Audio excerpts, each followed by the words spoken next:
Good morning, Canada. Welcome to our second session of On Patrol. We're going to be being joined by an officer from Brooks, Alberta this morning. So glad to have everyone here watching this morning, whether it is live right now or later on after the live stream is done. Welcome, everyone.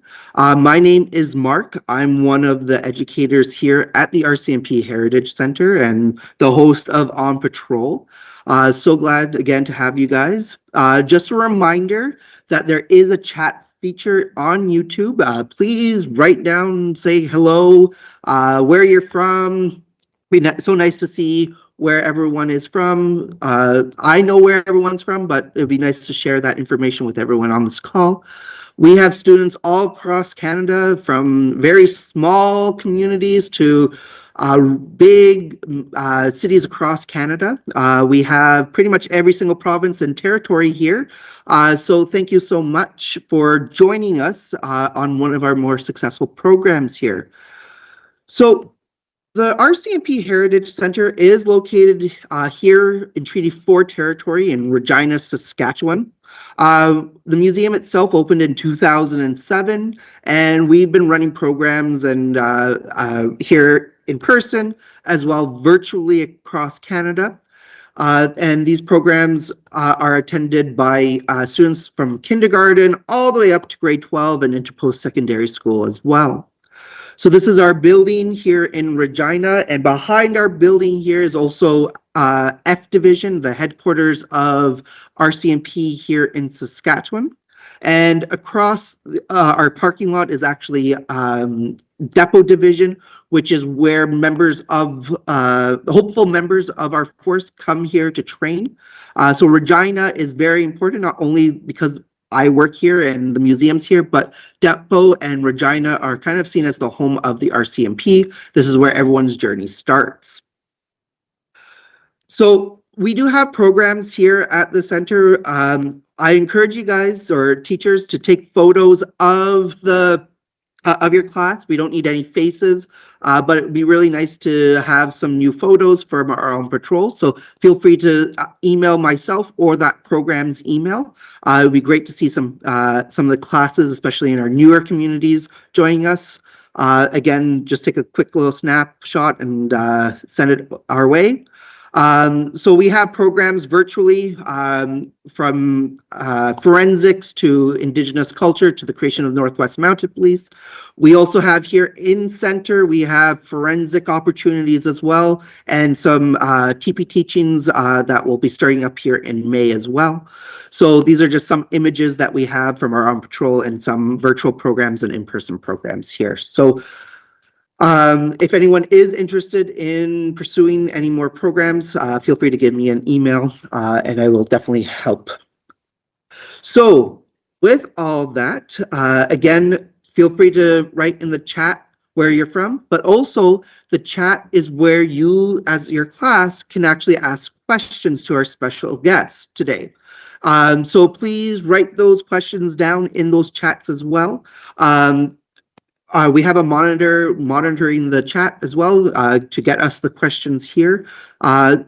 Due to the volume of people and classes, we may not be able to get to every single question, so I apologize in advance for that. So yeah, please feel free to ask any sorts of questions. Please be respectful in the chat as well. So let's start, and I do want to introduce our special guest and a new friend of mine, Corporal Sharon McCready from Brooks, Alberta. So Sharon, I'll pass it over to you. And okay, thanks, Mark. Thanks so much for having me. Good morning, everyone. I am excited to be here and to hear that we have people from every province and territory, coast to coast. So welcome, Canada. This is an exciting experience for me. I have been a police officer for 12 and a half years. I joined In August of 2013 is when I graduated from Depot. And looking at that picture of the Heritage Center, I have a lot of great memories there. Depot Division is a special place. It's where we all start our journey. And we'll talk a little bit about that in a little bit. But I want to just share with you today my story. I understand that all of us have an individual story. We have different family experiences, different backgrounds. And so I'm going to share today my story, and I hope to inspire you in your own journey of the potential of what you can do with your future. Okay. So on the left, you see me in uniform on there. That's where I am currently in Brooks, Alberta, and I'll talk a bit about that. But these other pictures here where I'm wearing Indian sari, and then you see me there on the back of a scooter and whatnot. This part of my journey was really important. So I grew up in London, Ontario, and I went to school, graduated. Then I went to US for university and did a undergrad in criminal justice. And when I was there, my idea was actually to go into investigative journalism or maybe law school. I was not considering policing. And at that point, I loved to travel. I was looking for an adventure. And so a friend of mine who I had known, because I was actually born in Africa, my parents were missionaries. So I forgot about that piece, but that's just a bit of background. But fast forward to my 22 years old, finishing university. I wasn't sure. I thought I was going to do law school, write the LSAT, and figure out that next step. But a friend of mine said, have you ever heard of this program called the International Justice Mission? They are an NGO, a non-government agency that works overseas and helps people in different countries. So I started looking into them, and I applied for an internship, and I was accepted to go to Chennai, India. And what I did there was work with an investigations team, and we rescued people from bonded labor. So bonded labor is modern day slavery. Essentially, we worked in brick kilns, rice mills, and rock quarries. And my job was to help our local investigators when they went out and got statements and talked to people. They would come back, and then everything went into English because the court system there is in English because it's a British colony. And so a big part of my job was making sure we had enough facts. So during that time, I learned a lot about what's happening in the world and about the injustice, especially to poor people. And so working with my team, I got to go on several rescue operations. Like this is only about 15 years ago. And there's still things going on. That office is no longer doing this work because there has been structural transformation within India, which is really cool. But that's beside this point.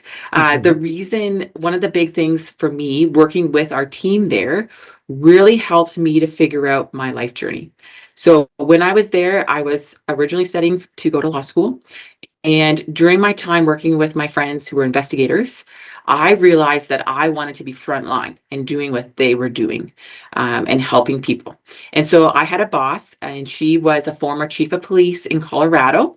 And she really mentored me and said, Sharon, have you ever considered policing, like back in Canada? And to be honest, I hadn't. I'm not from a police family. I don't have any connection in that world. And in Ontario, we have city police forces and the OPP. The RCMP is there on a federal standpoint, but they are not there in uniform. So it wasn't on my radar. However, my boss, Mary, really encouraged me to look into the RCMP because she said they were world renowned. We have liaison officers in every country. We work with Interpol. There's lots of cool opportunity. And so that began my exploration of this career. And so while I was there, I actually went online and applied to the RCMP, and then started to study for the next, like you have to write a test. Back then, the process was a little different than it is now, but I had to write an exam, and I had to fill out all the forms like you would if you applied today. Yep. But I had to come back to Canada to do the PAIR test, which was the physical part. So I was in India when I started the process, but then I came back to Canada, and I also applied to a program called the Advanced Law Enforcement Investigations Program at Durham College in Oshawa. And the reason for that was because I had done my undergrad in the US. And so policing in the US and Canada is quite a bit different. Completely different, yeah. Yep. So I wanted to know, what did it actually look like in Canada? And during that program, we had practicums. So I had talked to a teacher from there, and she explained to me that there was different options to work with different police forces. And I just voiced that, hey, I'm really interested to know like if human trafficking and human smuggling is happening in Canada. And we had a really interesting conversation about that. And she had a connection with the RCMP. At that point, there was an immigration passport division that was open in Bowmanville, Ontario. And their focus was human trafficking and human smuggling. So pretty cool. Bowmanville was about half an hour away from Oshawa. So when I got into this program, I moved to Oshawa, came back from India, and I talked with the practicum teacher, and she helped connect me. And the RCMP at that point didn't take students because they didn't really know what to do with us. But they were willing to because of my time in India. And they understood that that was a little bit different. So I got to work with some officers there and learn about the situation in Canada, which that ignited a fire for me to join the RCMP and fight this here in Canada, human trafficking and human smuggling specific. However, I knew that I would need to learn how to be an officer, and there would be a lot of steps before I could get to that point. So that leads me to going to Depot in March of 2013, and coming from southwestern Ontario, I was used to snow. I was all around the snow belt and whatnot, but I was not used to the minus temperatures of Saskatchewan. I landed, it was minus 30 with a blustering snowstorm. Yeah. And for 2 weeks, I was frozen in Regina. Yeah. Well, yeah. Yeah. Well, even today, we were just talking right before we went live. It's almost going to be minus 50 today. So it is an experience, that's for sure.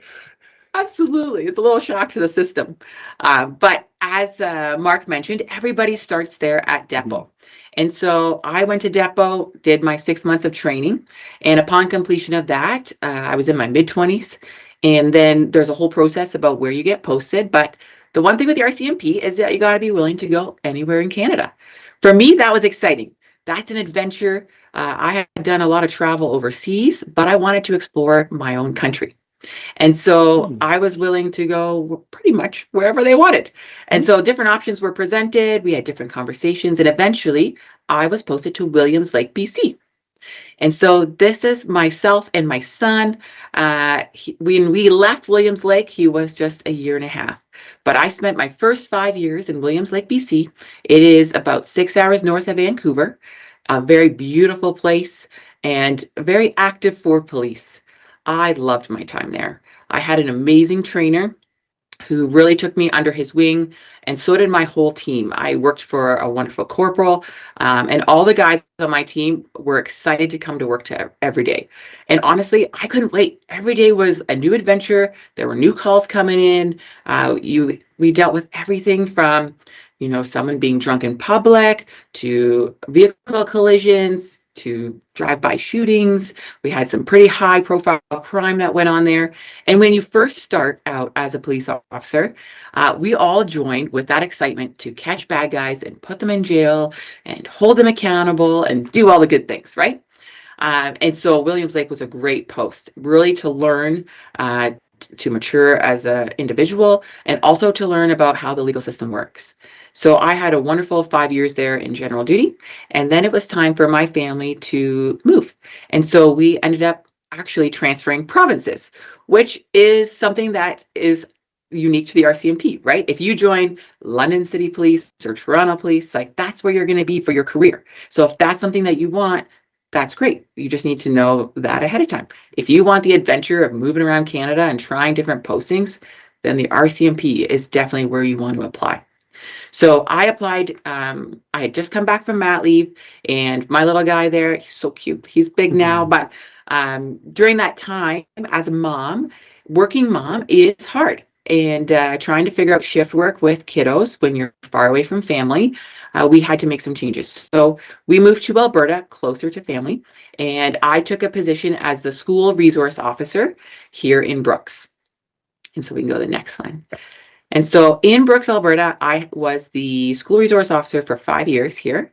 And a lot of my job consisted of all kinds of things. The biggest one when I first moved here, it was just myself as the SRO, and it was connecting with kids. So I was in and out of classrooms, going to legal classes, talking about the law and different experiences I've had as a police officer, but it was also building connection. And so Brooks is a unique community. We are about 2 hours east of Calgary on the number one. We are known as the city of 100 hellos. We have about 15,000 people in the town. And then the surrounding area, I'd say another 5, maybe a bit more. And we specifically have a unique situation here because we have a meat packing plant. And the meat packing plant, a number of years ago, I think it's been 10, maybe 15 now, what they found was that they needed more workers, and they went and recruited overseas for temporary foreign workers. That was the visa that they would come in on.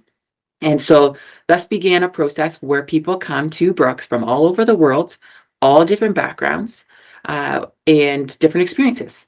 And so with that brings different people's policing views of police. And so a big part has been to connect with our kids from all over, obviously from Canada too, but some of our kids came from refugee camps and places where war-torn countries where police are not good. And so when I walked in the school and they saw this uniform, they were afraid. And so a big part of my job has been to build and foster positive relationships and to teach them that in Canada, police are held to a really high standard. We cannot take bribes. You will get fired. We do not do anything, like if we do something that's outside the law, you probably have seen officers charged in the news. And I often tell kids, if you feel you're not treated fairly, come and tell me. If it's from me, you can go to my boss. That is absolutely your right. So it's been really cool to have those conversations with our youth. And now it's the complete opposite. A lot of those kids, the other cool thing about kids, all of you know, if someone new comes in your building, you're like, hey, what's the word on so-and-so? So when I walk in, I know kids are talking and it comes through relationships and what they've heard. But that's been really neat to see the positive relationships that have come. Here you see me at the front of the school with the principal. This is one of my good friends, Jeff Petley Jones, and he's the principal of our high school here. And last year we had a really serious incident where there was a threat that was reported to police involving a firearm coming into a school. And so it happened right before the school bell, and we all had to attend very quickly. It's the first time that I've run full tilt through a school thinking I was looking for a school shooter.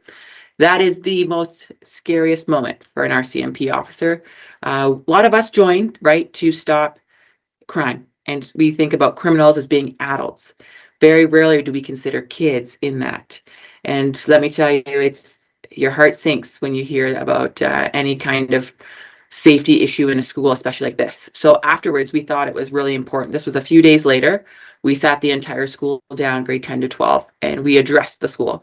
We talked about what had happened, and then I addressed and I just explained from my point of view what that's like. I didn't join policing to ever shoot a kid. That is my worst day. But I ran in there thinking that might happen. Thankfully, there was no shots fired. The student wasn't even there, and we located them safe afterwards, and that was all resolved. But going there, with the information we had, it was a very different story. And so it was also confusing for kids, right? Some of them were in the parking lot, not sure what was going on. They weren't in the school. They didn't hear the school go into lockdown. They had no idea. And one of the things that, for me in particular, as we all responded that day, there was multiple officers. I took a far door where the parking lot where a bunch of the kids were outside, and I screamed at them to get back in the car. Most of the kids were like, whoa, what's going on? But you know what, guys? Some kids laughed in my face. And let me tell you, if a police officer is coming to your school for a high risk event, and if we are pulling out our big guns, because I had my carbine out, it's not a game. And so I need you all, coast to coast, if you ever see an officer coming on scene with their lights and sirens, and they are yelling at you for direction, that is not the time to pull your phone, to laugh at them, to say, yeah, whatever. You might get shot. So please listen to officers when they come on scene. Make yourself safe, okay? That was also part of my message that day, is that I need you guys to listen to us when we show up. Most people did, but there are some kids who thought they were the cool kids. Guess what, guys? We all bleed the same, And if you think that we're kidding when we show up on scene about something and you want to disregard our advice and you get injured, that's on you. So anyways, that's my public service announcement about that. Well, and also, I guess when it comes to doing these drills as well as Yes. schools, because the reality is there are more drills than Yeah. an actual instance. But that being said, as kids, going through those lockdown drills, I'm assuming you would also say take those drills as serious as if it was actually happening. Absolutely. Yep. Yeah. We do a lot of those drills in all the different schools here in Brooks. And yeah, there's always a class or some students that think it's funny because it's a joke, because it's a practice and we're getting really used to doing these. The unfortunate reality is the world that we live in is that we have to do them because it's become a problem. When I first started policing, it wasn't the same as it is now. And we are nowhere near what it's like south of the border. But I don't want to get there either. So I need you guys to take those seriously too. For sure. Yeah. Let's go to the next slide. So I am now in 2021, we created a community policing unit here in Brooks. And so what is community policing? Community policing is public engagement, it's crime prevention through public engagement, presentations, and innovative ideas. So we are out there trying to be really the public face of policing, connecting with our community. So up top there, you see a Scooby-Doo costume. And these are some of my friends that I work with here at the office. And for Halloween, our unit and a couple of our clerks, we all dressed up. I mean, I'm not dressed up, but the three of them are as Scooby-Doo characters, and it's fun, right? We have a lot of fun and we connect with kids in different ways. And then there on the right, you'll see our Wanted by Police. We did the Brooks Trade Show in the fall, and we had this photo booth set up just to bring kids and parents in, and it was a lot of fun. It was a huge hit just to connect with them, and I mean, lots of them wanted to be the officer, so then we ended up, we're the bad guy and they're arresting us. That was kind of fun too, right? But just different ways to connect with our community. We try to think outside the box. And then below there, you'll see Safety Bear. And that's a costume that our headquarters has that we've had to rent a few times. And oh, sorry, my you keep on going, sorry. that's okay. My powder just said it's running low, but it's all plugged in. Oh no, I think it's me. Okay, Yeah. fair. And sorry, then, everyone. Yeah, it's all good. On the bottom there, you'll see with Safety Bear, we do Cram the Cruiser. We've done that for years here in Brooks, and it's a huge hit. In December of the year, like early December, we do a toy drive for kids in our community, and it was really awesome to see the Brooks community just show up and give generously and donate to kids. And that all went to kids right here through multiple programs in our community. And on the left, Remembrance Day. We get to wear the red serge. After Depot, there's not a whole lot of times where we get to wear our iconic red serge, but this one is a definite time, and we're really proud to wear that uniform. I love it. So you can see me maybe there on the far right in the red. And then the two members that are on our bookends in regular uniform, they were doing just Overwatch for the day, which just means that while we're marching, I mean, we're in formation, they're just making sure that we're being safe too. So these are all my friends that I work with in Brooks. We have a great leadership team, and that's them pretty much there in that picture. And yeah, I really enjoy my job. Yeah. So in Brooks, is that your full team in Brooks then, in that image, or do you have No, we have a lot. Yeah, so let's talk a little bit about what that looks like. So in Brooks specifically, so we have 4 watches, which that means they, anytime you call 911, they're the guys and gals that will come and respond. So they rotate on a 4-on, 4-off schedule. There's multiple members per team, and then there's a corporal on each of those watches. And so they're dealing with the radio. So I had the privilege of turning my radio off because I'm doing this presentation, but also I'm in community policing. So we have general duty. Then my boss is there. You'll see the 2 right in the middle. One is our staff sergeant, and then the other is our sergeant. So Sergeant Searle is in charge of operations. So he runs the watches. And then Staff Sergeant Harms, who's the second on the left, and he runs our detachment. His job is a lot of political community meetings and making sure the organizational stuff is there. So I report to our staff, and my unit is community policing. And so we started in 2021. We made a business case after COVID because the world changed, as you all know. All of you can probably think back. I don't know what grade you were in or where you were, but you guys remember going online during COVID. And so there was a huge shift for the world. And so we'll switch to the next slide, and I'll explain a little bit what that looked like for us. So we created a community policing unit. And with that, we also had to start to get innovative. Like, what are we going to do? Kids are at home. Everybody's at home. Everybody's online. No one's communicating. How do we get good messaging out there? So Safe Communities is a position that's in my unit. I have a wonderful coworker. Her name is Kelly Sanford. Her predecessor was Kendra Sieben. And so it was Kendra at the time, myself and Corporal Josh Argue, who you will see in a lot of the videos if you've been on our website. And the three of us were kind of dreaming, like, how do we reach kids? And so Kendra had the idea to start a TikTok page and to use social media. And so she created one through Safe Communities, and she is paid for by the city. So her position at that time was independent of the RCMP, but worked in conjunction with us to try and get a public education. So her and myself and Josh came together to create community policing.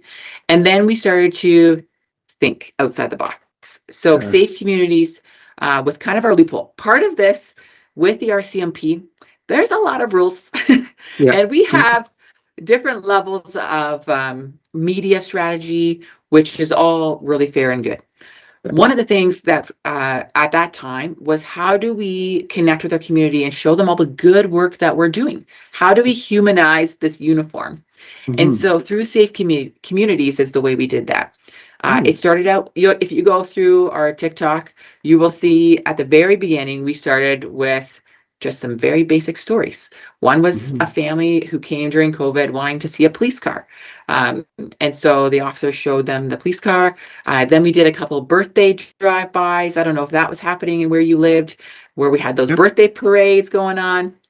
And then we realized people also just had some questions. So different police agencies across the country and in the US have done a lot of different things, right, on social media. We really wanted ours to stick to educational. So we started a question and answer program, and basically people could write in and ask us different questions they wanted to ask a police officer. So if you go on our TikTok specific, you'll see a ton of different videos that have been created, and they probably have answered one of the questions that you might individually have. So take a look at that. You will notice that we have a blue check mark at the top, which means we got verified on TikTok. We had 384,000 followers is where it sits, and about 5.1 million likes. So it went viral, which was pretty cool and unprecedented. We weren't sure what to do with that, but through it, it gave us some really neat experiences and opportunities. We had some police forces in the US. Chicago was one, reached out, and we met with their top brass through an MS Teams meeting. And they were like, what are you doing? It looks like you're connecting with kids. Like, how do we do that? So it was pretty cool. So you became like a resource. Yeah, absolutely. We got to share with them what we were doing and why. And then BC RCMP reached out. Their youth police program was hosting their first ever conference a couple years later. I think it was 2023 or 22 that we went there for the first time, and we presented about social media. And that was neat. We got to go to Whistler and talk to a whole bunch of officers who deal with youth and share with what we were doing. You will notice that the last video that's posted is from 2024. And so part of that is because with the political landscape of the world and social media and TikTok and different things that are going on, we just made a decision to shut it down, in the sense of we weren't going to post anything new.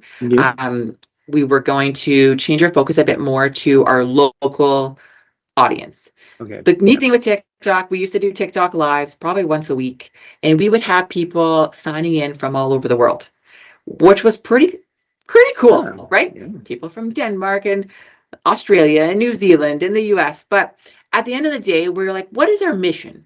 My Mhm. job is to service the people of Brooks and the county of Newell and really Canada. Like that's what I wanted my focus to be Yeah, was yeah. I want people in Canada. So now we are posting mainly on Facebook and Instagram. And as you can see there, you can look up our page, give us a Yeah. follow.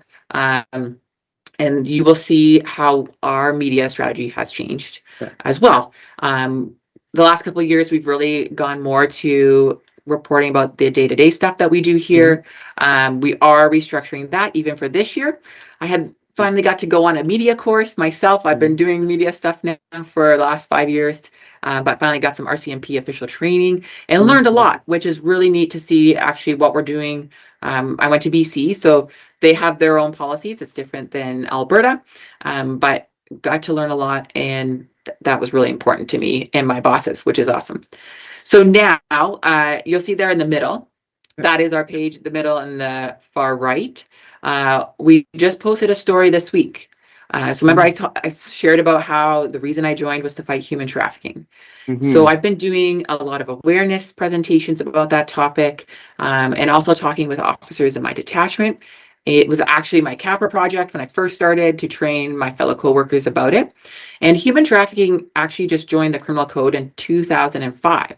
So some of you, that's been your whole lifetime. Your teachers and parents in the room, that is in our lifetime that law actually came into existence. And so there is still a lot of work to be done in Canada and the legal system as far as how we prosecute those files, how long people are actually put in jail, and what that actually looks like. Very different than the US. However, we got to lay our first human trafficking charges here in Brooks, Alberta, just a couple weeks ago, and we just put a media release out. And I'm really proud of the team that worked on that. I was one of the team members. I wasn't the lead, but our general investigation section took that file over. A lot of hands in that file that worked hard on it. And now we will see how the court process goes. Just because you are charged with a file does not, or with a crime, sorry, does not mean that you are guilty, right? You are innocent until proven guilty. So we are at the next step of the process, and that will come in time. But that's an interesting case to read about and to follow. And there've been a few lately in the media in different parts of Alberta, which has been exciting to see. The other neat thing with our Brooks and Newell Safe Communities is that we get to post about all the feel-good stories, right? So we have people who write in about different things, but we also get to showcase our officers and the fun side of them, right? We still are very much about trying to humanize this uniform. For people who maybe had some bad experiences with police, and maybe you have, you might see this uniform and you might get clenched, or you think we're terrible people because of one individual you might have dealt with. I'm really sorry that that was your experience. There are, unfortunately, those people that are still a work in progress in my organization, but I can confidently tell you that the men and women that I work with here in Brooks specifically are fantastic humans. And the people that I worked with in Williams Lake, man, we had a great crew there too. The majority of police officers in Canada are there because they care. They want to serve and protect their community, and like they're just good people. So I hope that you're able to have some grace if you had a bad interaction, and that you're able to change that at some point. But if that's been your experience and then you're the victim of a crime, I want to encourage you to still come and report. I work in the world also of child abuse cases and sexual assault. And so I'm a child forensic interviewer, which is a special skill set in the RCMP, which means that I do a lot of our child interviews with victims and with women. And I have heard it probably hundreds of times of different experiences of people where they get really nervous with police. And I just want to encourage you. I hope that if you find yourself in a really terrible place because of crime, something terrible has happened to you, that you will still come forward and report. There has been a huge shift in policing, even from when I started. Victim trauma informed investigations, and there's mandatory training for us all now. So it's really cool to see how this organization has changed. And I can guarantee you that wherever you live in Canada, there is an officer in your detachment who is trained in these areas and willing to work with you and help you wherever you find yourself. So, Uh, just one quick question, because you did mention other police agencies. yeah, And obviously we are joined by youth across Canada, especially from provinces of Quebec and Ontario, that may not necessarily have the RCMP. So you mentioned the OPP, so the Ontario yeah. Provincial Police. Quebec also has their own provincial police as well. So in those communities, what would you recommend going to their provincial police or local police agencies, even though they're not RCMP, they could still Absolutely. go to them? Just kind of Yes, making it absolutely. clear for everyone in the audience Yeah. here. So yeah, Thank you, Mark. yeah, That's a good point. yeah, Absolutely. The training all across law enforcement has gotten better. It's only yeah. gotten better. And yeah, definitely don't shy away. Go to your Mhm. station, report what's happening. If things are happening at school, I know some of you will have school resource officers, but some of you won't. Like where I grew up, I didn't have a school resource officer. I wasn't aware that that was a thing. I feel like we kind of missed out. But if you have a resource officer in your school, great resource. Not just if you're in trouble, but if you're thinking about policing, if this is a career that you have questions about, please reach out to them because they can share from their experience. We do ride-alongs on a case-by-case basis, as long as you're like actively either pursuing, like you're in grade 12, you're gonna go to university next year for criminal justice or do some sort of police foundations program. It's a case-by-case basis, detachment by detachment, but definitely an option that you can go and talk to them about doing a ride along. But you definitely want to sit down and just have a coffee with a cop. It's one of our outreaches that we do here. We do it about once a month in different parts of our community.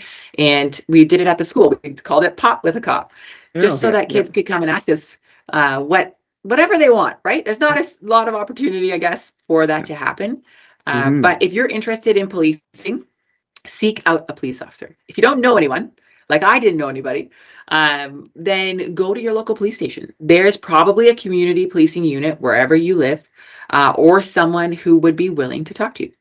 Yeah, let's Hmm. go to the next slide. Yeah, yeah. So So, talking yeah, about community policing and learning about how police officers do their jobs, or if you're interested in a career, you and Brooks actually have a unique program. yeah, we Yeah. do. So, 4 years ago, we started, this was going to be our fifth year, um, a Brooks Youth Police Academy.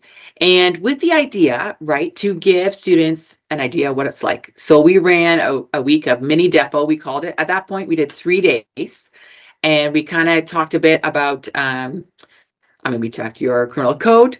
We got to do some handcuffing and different things. We did some drills, some marching, and we did PDT, which is police defense tactics. We did some physical training, so we made them run. You might be able to see the girl there on the right. She's got like a duty belt on.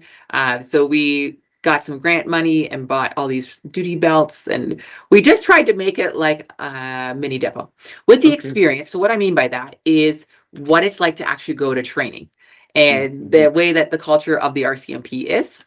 All of these students had to do an application. They had to get Okay. references. They had to do a little background check. Like we ran them all to see if there was any police interaction, and if so, what that was. And then they also had to have parents agreement and all different things.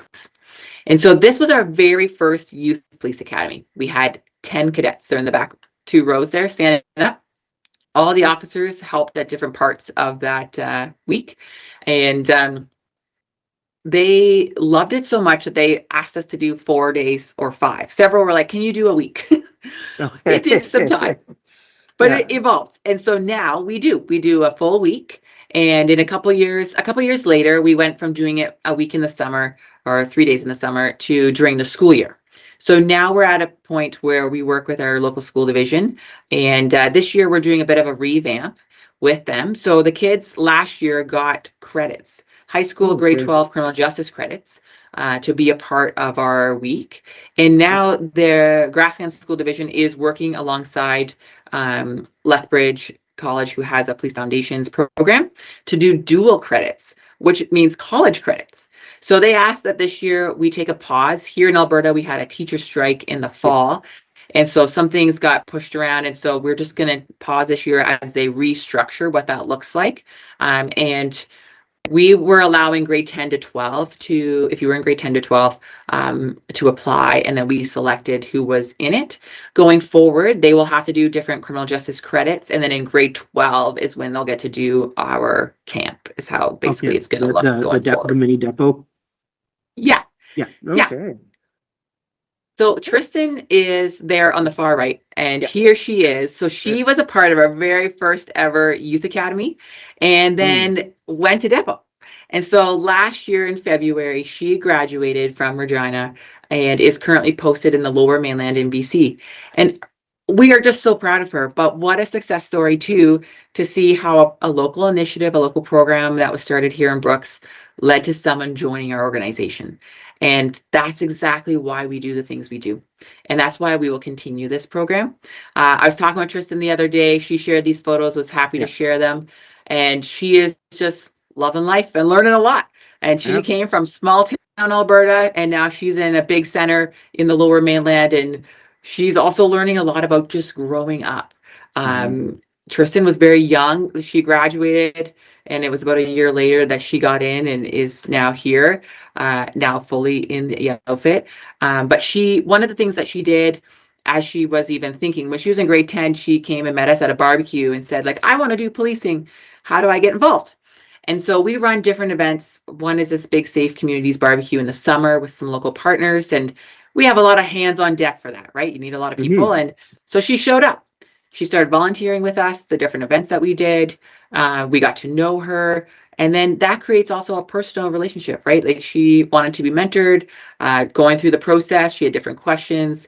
And so myself and another officer, Sergeant Josh Argue, was a huge piece in her development and ultimate recruitment into the RCMP. And so she was laughing about the other day. Remember how little I was and how I had all these big dreams, and you guys were always like, yep, take it easy, one step at a time. And she said it's still very much like that. She has now moved away from home. She's also learning just the how to grow up, right? She is one of, I would say the rare ones that gets in when she's 19, 20. So lots of the officers that I work with, and when I was in Depot myself, I was in my mid-20s. That was, I would say, mid-20 to early 30s is our average age. And why might that be? Because the RCMP is also looking for police, just life experience.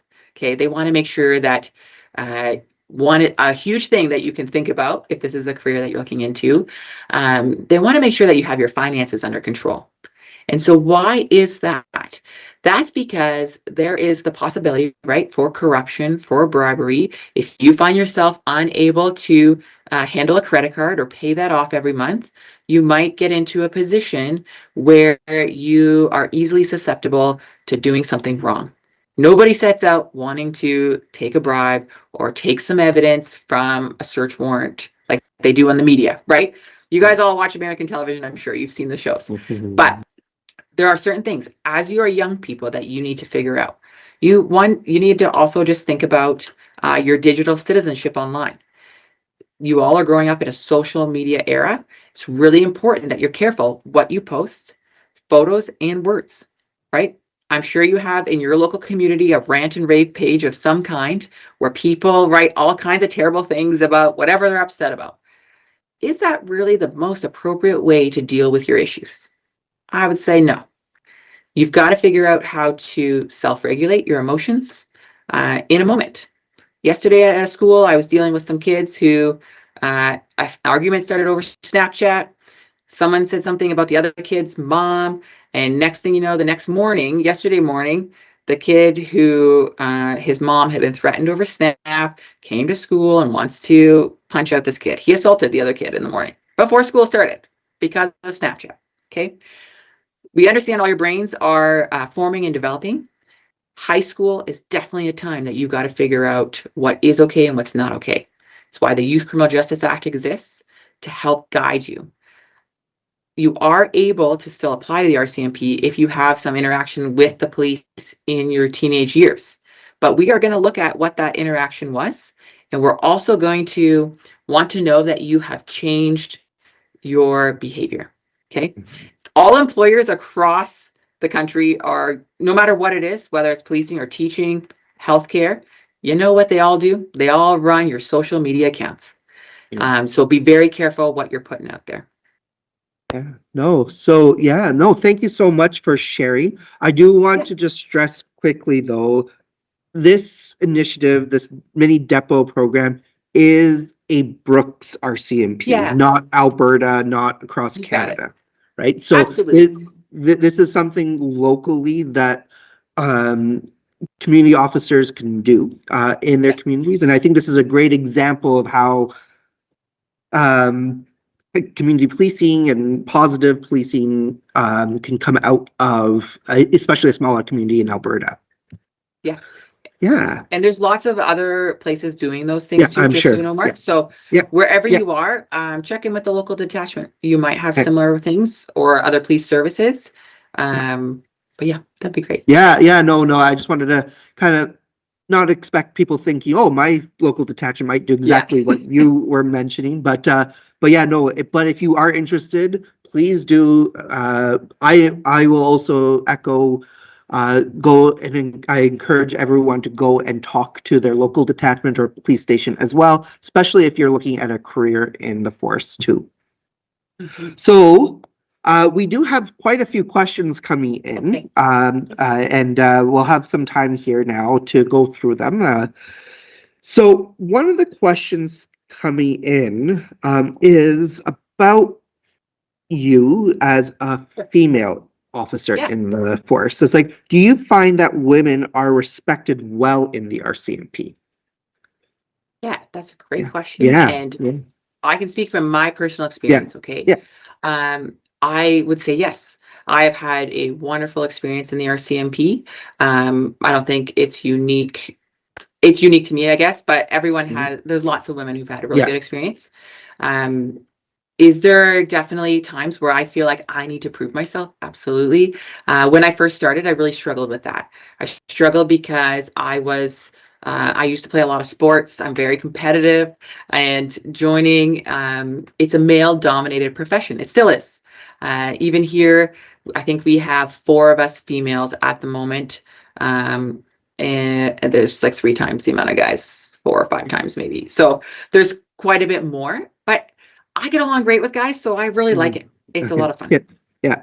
And I guess if there's any young women in listening in today that Yeah. is looking at potentially becoming police officers, but are kind Yeah. of timid about this, is there anything Yeah. you would like to tell those young girls in the audience right now?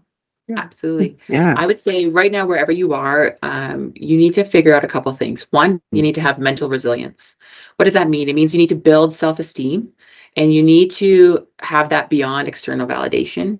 You need to have peace with yourself, and with your own self-worth. Mm. And that is definitely, I think, just a human condition struggle to figure out, am I worth it? Can I do this? Right? Everybody struggles with that. Mm. Definitely in school age, that's totally normal.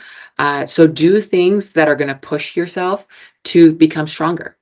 You need, yeah, so build your self-esteem, and then also recognize that every single woman out there and man, you have inherent value just for being you. I would say that one of the biggest struggles that I see with youth today is mental health and feeling like you matter and you belong. Well, guess what? You are a breathing air, and just because of that, you do. Like, you were specially created to be on this planet, and the world needs you. And so you need to figure out how, what your purpose is, and also how to bring that forward. But you got to make peace with yourself. And so the earlier that you can do that and come to love yourself, and build coping strategies, that's really important. Policing is a hard job. You are going to experience the worst of the worst. You're going to see some of the things humankind does to each other that you had no idea if you came from a family that didn't have that exposure, which was my experience. So you got to figure that out. Good strategies, working out, getting Mhm. outside, having good friends, practicing your spiritual practices if you're a faith-based person, figuring out journaling, gratitude techniques, all of that stuff is going to help you be a stronger human. Okay, yeah. Well, thank you so much for sharing that. So there's a few questions that I'm going to kind of mix Yeah. in together because they're kind of all similar. This goes back to training at Depot. How long do you have to train with, or how long is the training? You mentioned about being training with a training officer before you're out on your own. How long is Yeah. that training? As well as, oh, hang on, sorry. That's okay. Yeah, we'll start with those two.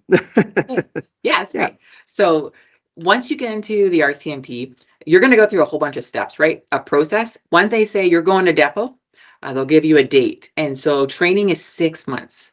You do get paid while you're there. They've just upped that. It's all changed a bit more. So you will be living on base for 6 months. Monday to Friday, you got to be there. Weekends, there's weekend passes for you to go. You got to pass stuff. You can only fail anything once, really, because if you double fail something, they make a decision to either back troop you or kick you out, depending on what it's for. Okay. If you get through your training, then you go to your first posting. And so you will be assigned a field trainer who will work with you for 6 months. And their purpose is to develop you as an officer. So they will, every place is a little different. When I started, we were in the car with them every day, going to calls for 4 months. I believe now it's at 2. And then they go out and you can go to a call and then your trainer will come in their car. But it's allowing you to start to put the skills you've learned into practice. And there is a lot to learn. So Depot has its own challenges to get through there. But once you're on the field, there's no more time out. Like we used to do scenarios that you could be like, time out, I got a question. In the real world, there's not a timeout, right? You got to make a decision and work with your trainer. But they're there to guide you and they set you up for success. And there's different things that they have to meet through that process. But you will have a guidance for sure. Yeah. Right. Thank you. Another question and this is actually, I think, going back to the conversations that we were having about the different police agencies. Yeah. So what is the difference between RCMP and municipal city police? So across Canada, like we were talking, we do have typically our bigger urban centers have their own city police, where some communities might have RCMP or even some provinces. So kind of what's the You bet. difference there? Yeah. So the first one is with the RCMP, you can go anywhere, right? Okay. Yep. And Yep. so some postings with the RCMP, they're called an isolated post, which are 2 years long. Then there are things called a limited duration posts, which are usually 3 to 4, some are 5. Those are special statuses because those are places that are usually hard to post, which means like it's a fly-in community. There's no access to some stuff, right? Those are limited in different places of the country. And then I would say your first post, you're kind of at the mercy of where the RCMP wants to send you. They are changing their strategies in that they realize for retention, now if you get recruited out of a certain province, as long as it's not Quebec or Ontario, there is a chance of you going back there. So if you are recruited from Alberta, there is like an Alberta troop that's coming here not too long. You can come back to Alberta. Same with BC, same with Saskatchewan, Manitoba.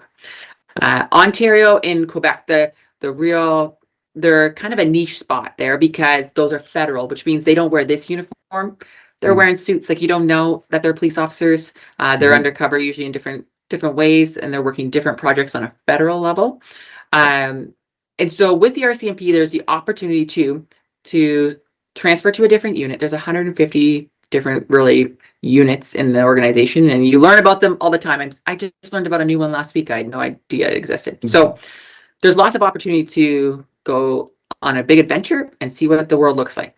Your municipal forces, you don't have to move, right? So if you want to stay put and you don't want to try different places, then I would encourage you to look at a municipal force. It doesn't mean that you can't get transferred back close to where your family is, but the RCMP really has the idea that your first posting, they don't want you to go back to where you grew up. And it really makes sense to me because it is hard to arrest people you know. And the longer that you stay in a place and the more you get to know people, and then something comes up and you might have to arrest them, it makes sometimes that world a little awkward, your social world. So, Yeah. yeah. Okay. Yeah. And then I guess when it comes to if there is a city police, Yeah. but there's also sometimes there's some communities that might have an RCMP detachment and a city police. I know the first community I lived here in Saskatchewan and Estevan, they had both city police and an RCMP detachment. So in those cases, Mhm. Yeah. what would that look like? I guess. Sure. Yeah. So usually the RCMP will be covering the Yep. rural side. So Okay, the yep. city has a very specific Mhm. like boundary. So they do the Yep. city. Anything that spills into the county or the rural, then the RCMP is there. So we do in lots of places work very closely with city police forces, especially because if someone steals a vehicle from town, let's say Yeah. Medicine Hat, because they have Medicine Hat police, and then they rip into the county, they hit the highway, well, it's RCMP surrounded, right? So we Mhm. work with them a lot here in Brooks, and the other neighboring detachments, but we work close together. Okay, perfect. Going back to community policing now, and your roles in schools, someone's just wondering, how many schools do you actually work with Yeah, in sure. Brooks? Yeah. Yeah. So we, specific with our program, Yeah. we are hired by the public school. So we have a public school system and a Catholic school system. And then we also have colony schools. Oh, And okay. so technically in Brooks, there in the surrounding area, there's 22 schools. Okay. We spend most of our time in 3 in the public. The Okay. high school, there's just one high school, a junior high, and an elementary school. Because remember I said we got about 15,000 people here. Yeah, So yeah. it's not your big city center where you have a whole bunch. But those 3 is what my unit focuses on. Yeah. And then our general duty officers, they're all basically given a school. They're assigned by Sergeant Searle. And what that means is that they go and they also do some interaction and do some presentations. And then if things line up where they're on days off, our unit takes care of that for them. Okay. But it's important in policing, and the RCMP heavily believes in community policing. It's really shifted to building relationships. And so we want all members in our organization to be comfortable going into schools. Okay. Perfect. Thank you. And you know what? I think we have time for one more question, and this question just came in right now, and I think this is a perfect one to end with. What is the most important tool an RCMP officer can possess? Verbal judo. It's your Yeah. mouth. Yeah. Honestly, you got to be able to learn to talk to people. You got to be able to learn to de-escalate, keep your cool. It is the greatest skill you can have. It's awesome having all these other tools, and we need them. But contrary to public belief, like we are not pulling our gun out. And like that is not something any of us want to do unless we have to, right? I have talked bad guys off the ledge on like 99.9% of times, with just being able to treat them kindly and respectfully and hear them out. And you know what? Is there times that we have to get harsh and I have to yell? Yeah. The kids at school, I guess there was a couple of years ago, they all laughed because they said, "You're always so nice, but we've heard you a couple of times flip a switch." They call it my police voice, and I'm like, yeah, it happens even in school, right? But I would highly encourage you. It is a huge life skill to do public speaking. It's huge to do speeches. Any job, just about any job out there is going to have some part of public speaking. However, the more you do it, the easier it becomes. If you do not get up in front of your classroom and do that presentation and get more comfortable with doing that, it just gets harder as you get older. It's definitely a skill. I'm thankful. My dad pushed me when I was a kid to do speeches and be involved in different speech competitions, and that helped me a lot. But definitely in my career, you need to be able to think fast on your feet, and you need to be able to talk to people in a way that they feel heard and respected, because you will get buy-in. People don't care how much you know until they know how much you care. And that's where I'll end today. Yeah, perfect. Well, thank you so much for joining us today. I'm sure everyone has enjoyed this presentation. Sorry for those questions that were not answered. Thank you so much for being active in the chat.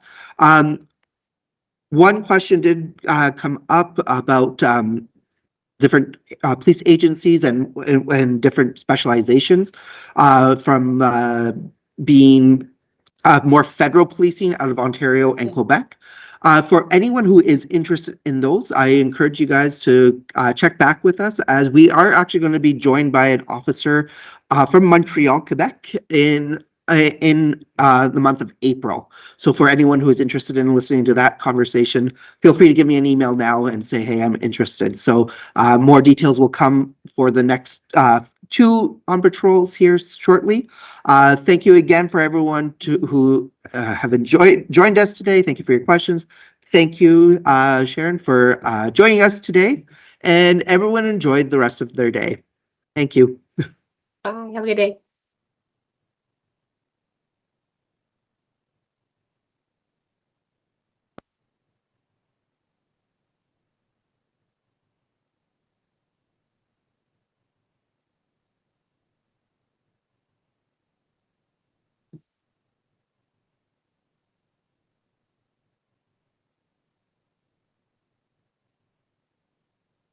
Okay, very good. Okay. All right. Well, Fair. thank you so much.